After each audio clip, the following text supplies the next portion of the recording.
Hi, this is Adam with Small Town Machine Shop, and today I want to give you guys kind of my experience with these budget VFDs and how they've been running in my shop.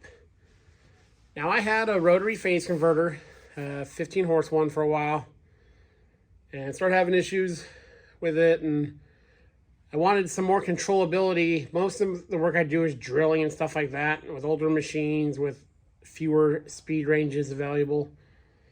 I just went with this, and it's an easy solution for a lot of things. It's not the right solution for everything, but in a lot of situations it is.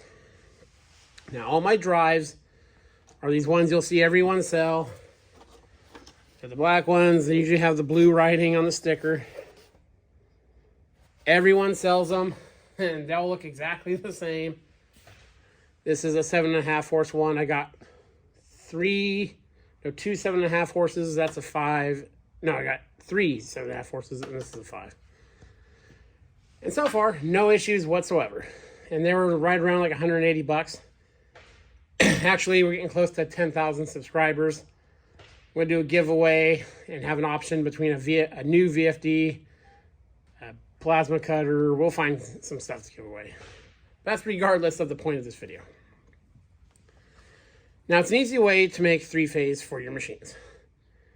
You buy a lot of older machines, they'll have 3-phase motors on them.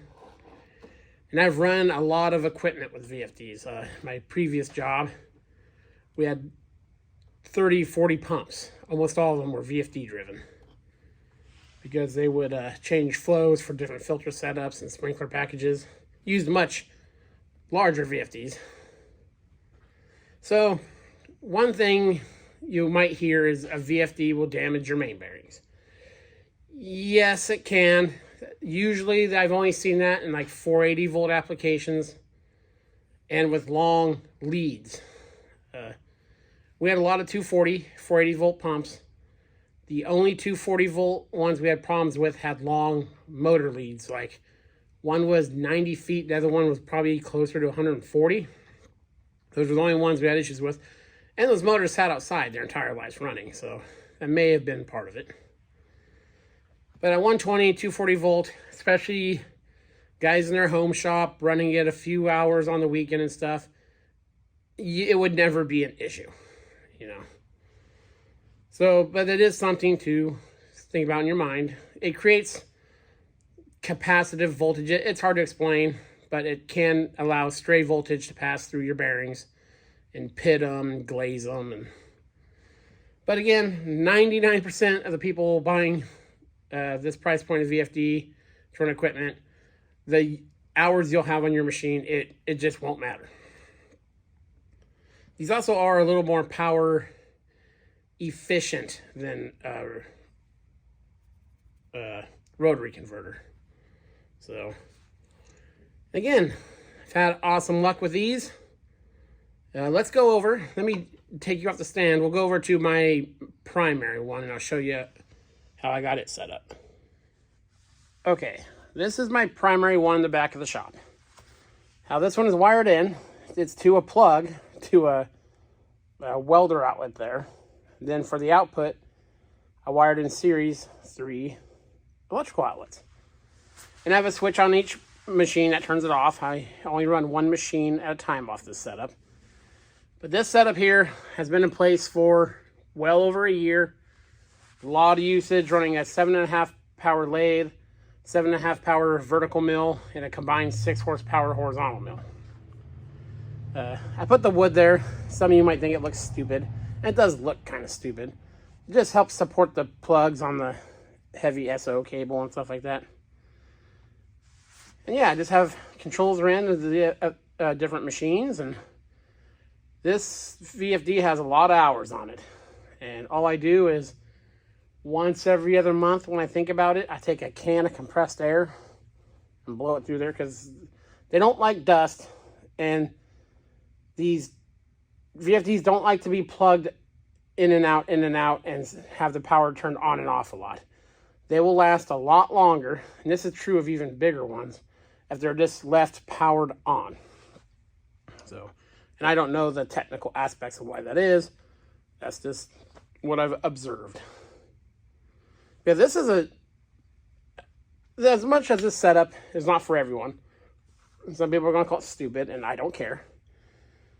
Just this little piece of wood everything's connected to, and that piece of aluminum. You could, if I had to move, I could undo the screws holding it to the wall and unplug it, and there's my full 3 machine, 3 VFD setup that I can just grab my hand to go set in the passenger seat of my car. So very portable, very temporary can be a very temporary setup if you're on like a rental property where they don't want you getting into the breaker box and stuff like that. All you need for this setup is a welder plug and you're good to go, which also makes this very easy to go test a machine if it's in a shop and they don't have 3-phase power. If they have a 240 volt plug, and it matches, you could test stuff in the field with this. Because another thing VFDs are very good for is they have so many protections built into them for what's plugged in downstream that this will trip instead of usually frying something in your machine. So that's another good thing they're for. This is a setup I've shown a lot of times. I like it. I've been really happy with it. And yeah, so let's go back to the other VFDs. Okay, we're back over here. And now, this VFD here, I got from Cody at Hidden World Forge. He has that Reed Prentice lathe that has a 7.5 horse motor. And he had hundreds and hundreds and hundreds of hours on that machine. Powered by this VFD. Hard, getting everything he could out of that motor. And not a single problem from the drive.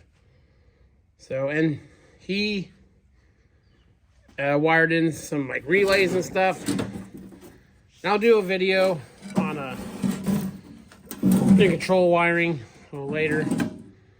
See, forward, reverse, on off, emergency stop. You can easily wire all that stuff in and use your original machines. If you just trace some wiring out, you can easily use the levers on your machine to run your VFD, so you don't have to like gut everything out of there.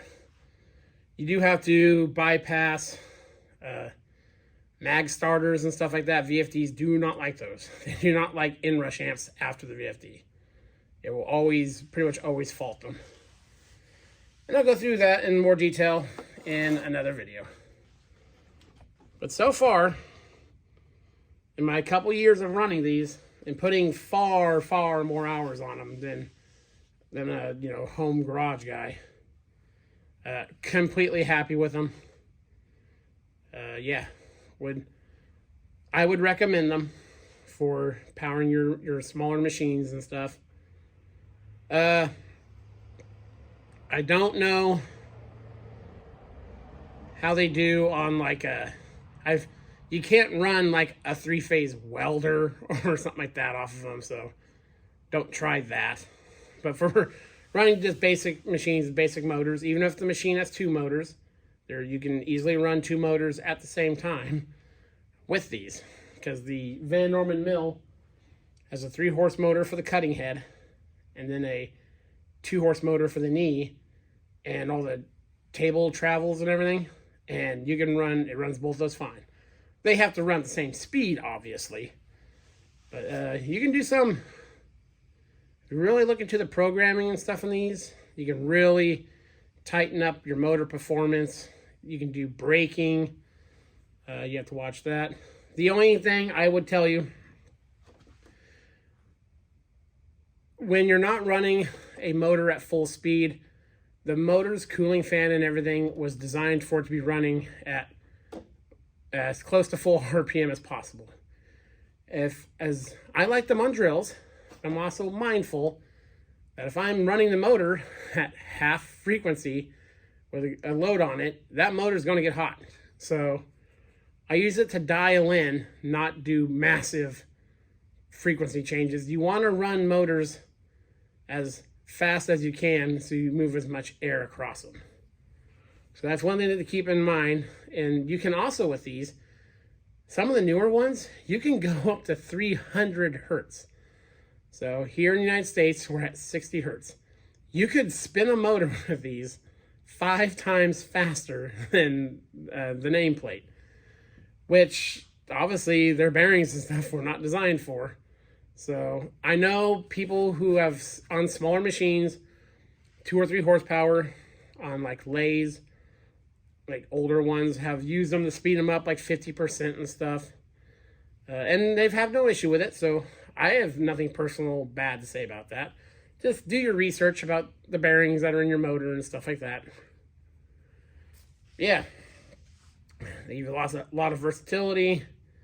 They give you some motor protection, especially from like phase loss and stuff. That'll never be an issue with one of these. It'll just trip. The instruction manuals are getting better. 5-6 years ago, they were bad. They were just bad. But now, they're much easier to follow. I think they've taken some of the criticism of that to heart. So yeah, hope some of you found that helpful. If you have any questions about these VFDs, please put them in the description and I will answer them to the best of my knowledge and best to my experience with these. This is Adam from Small Town Machine Shop. Please comment, like, subscribe, and thanks for watching.